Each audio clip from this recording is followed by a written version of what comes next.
सबको जय मसीह की। कैसे हैं सारे भाई बहन? मुझे विश्वास है आप सब प्रभु में बहुत बहुत आनंदित हैं, बहुत बहुत आशीषित हैं। एक बार फिर से आपकी बहन आप लोगों के सामने प्रभु का पवित्र कलाम लेके आ गई। चलिए छोटी सी प्रार्थना करते हैं वचन शुरू करने से पहले। धन्यवाद प्रभु। प्रार्थना करते पिता, आपने वचन से बात करी भी जितने भाई बहन जहाँ जहाँ से वचन को सुने, हे पवित्र आत्मा आप इन सबकी मदद करें वचन को समझने में, और मेरी मदद करें गहराई से वचन को समझा सकूं। इन जीसस नेम आमीन आमीन। मैंने आप लोग को पढ़ा था यूहन्ना अध्याय 1 का 29वां वचन। जब प्रभु यीशु मसीह यूहन्ना जी के पास आते हैं, यूहन्ना जी उनको अपने पास आते देखते हैं तो कहते हैं, देखो यह परमेश्वर का मेमना जो जगत का पाप उठा ले जाता है। परमेश्वर स्वयं इस धरती में हमारे लिए महिमा भरा बदन धारण करके आए, एक निर्दोष मेमना बन के उन्होंने इस सारी मानव जाति के लिए कुर्बानी कर दी। अब कोई दूसरी कुर्बानी की हमको ज़रूरत नहीं है। प्रभु यीशु मसीह ने ऐसे कोई पाप नहीं किया था कि उनको सजा मिलती। सो आज मैं आप लोग पढ़ाती हूँ इब्रानियों अध्याय 10 का 19वां वचन। सो हे भाइयों, जबकि हमें यीशु के लहू के द्वारा उस नए और जीवित मार्ग से पवित्र स्थान में प्रवेश करने का हियाव हो गया है।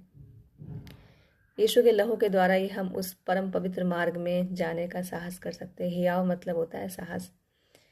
जब हम प्रभु की आज्ञाओं का पालन करते हैं और बपतिस्मा प्रभु यीशु मसीह के नाम से लेते हैं तो ही हम उस परम पवित्र मार्ग में, जहाँ प्रभु की हजूरी है, जो महापवित्र स्थान है, तभी हम जाने का साहस कर सकते हैं, अन्यथा नहीं। जो उसने पर्दे अर्थात अपने शरीर में से होकर हमारे लिए अभिषेक किया। यीशु के क्रूसीकरण पर मंदिर का पर्दा फटकर 2 भाग हो गया था। हालेलुया। इसका अर्थ होता है परमेश्वर की उपस्थिति में आने का मार्ग हमारे लिए खुल गया। अपने शरीर में से होकर हमारे लिए अभिषेक किया। अपने शरीर में से होकर, शरीर शब्द वही शब्द है जो यूहन्ना के आमुख में आए, वचन देहधारी हो गया। वचन रूपी बदन हमारे लिए धारण करा, एक महिमा भरा बदन। परमेश्वर आत्मा है, उन्होंने हमारे लिए अपने बदन को धारण करा। हालेलुया। यूहन्ना अध्याय 19 का 34वां वचन। परंतु सिपाहियों में से एक ने बर्छे से उसका पंजर बेधा और उसमें से लहू और पानी निकला। लहू और पानी बपतिस्मा और प्रभुभोज का संकेत देता है। हालेलुया। मत्ती अध्याय 3 का 15वां वचन। यीशु ने उत्तर दिया कि अब तो ऐसा ही होने दे, क्योंकि हमें इसी रीति सारी धार्मिकता को पूरा करना है। यीशु मसीह जी ने यूहन्ना जी से कहा, यूहन्ना अब तो ऐसा ही होने दो, हमें इसी रीति सारी धार्मिकता को पूरा करना है। प्रभु ने हमारे लिए योजना बनाई। हालेलुया। और यूहन्ना जी ने यीशु मसीह जी की बात मान ली और यीशु बपतिस्मा लेके तुरंत पानी में से ऊपर आए तो देखो उनके लिए आकाश खुल गया। जब यीशु मसीह बपतिस्मा लेके पानी से ऊपर आए तो उनके लिए क्या हुआ? आकाश खुल गया। और उसने परमेश्वर की आत्मा को कबूतर की नाई उतरते और अपने ऊपर आते हुए देखा। और प्रभु ने परमेश्वर की आत्मा को कबूतर की नाई अपने ऊपर उतरते और आते हुए देखा। कबूतर क्या है? पवित्र आत्मा का प्रतीक है। परमेश्वर की महिमा हो गई, स्वर्ग खुल गया, स्वर्ग गूंज उठा, स्वयं परमेश्वर ने अपनी महिमा करी। हालेलुया। और देखो आकाशवाणी वही है, मेरा प्रिय पुत्र है जिससे मैं अत्यंत प्रसन्न हूँ। परमेश्वर ने सब अपने बदन की महिमा करी। हालेलुया।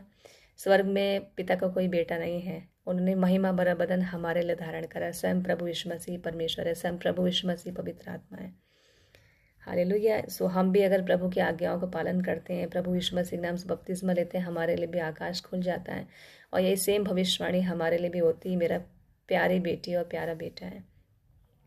सो प्रभु ने सारी योजना हमारे लिए बनाई। प्रभु ने हमको अपने स्वरूप में बनाया। प्रभु ने बोला मैं तुम्हें अनाथ नहीं छोड़ूंगा। प्रभु को हमारे दुख को देख के कि हम यहीं पे अपने पापों में मर जाते, प्रभु को बर्दाश्त नहीं हो। प्रभु हमारे लिए इस धरती में आ गए। प्रभु क्या जरूरत है इस नरक लोक में आने की? प्रभु यीशु मसीह हमारे लिए आए, संसार में इंसान बन के वो हमारे लिए, उन्होंने प्रार्थना करना हमको सिखाया, पवित्रता का जीवन जीना हमको सिखाया, दुश्मनों को माफ़ करना हमको सिखाया, कैसे ज़िंदगी जीते वो हमको सिखाया। और वो शून्य बने रहें।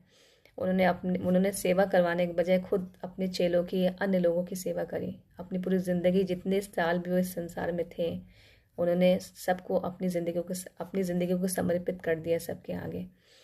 प्रभु ने कोई भी ऐसा अपनी ज़िंदगी में आनंद नहीं देखा। प्रभु ने एक संत की ज़िंदगी जी। प्रभु परमेश्वर आत्मा है, तो जो परमेश्वर होता है उनकी शादी भी नहीं होती। परमेश्वर कोई शादी नहीं होती, परमेश्वर कोई बच्चे नहीं होते। वो निराकार है, वो शून्य है, वो अकेला एक परमेश्वर है, खुदा।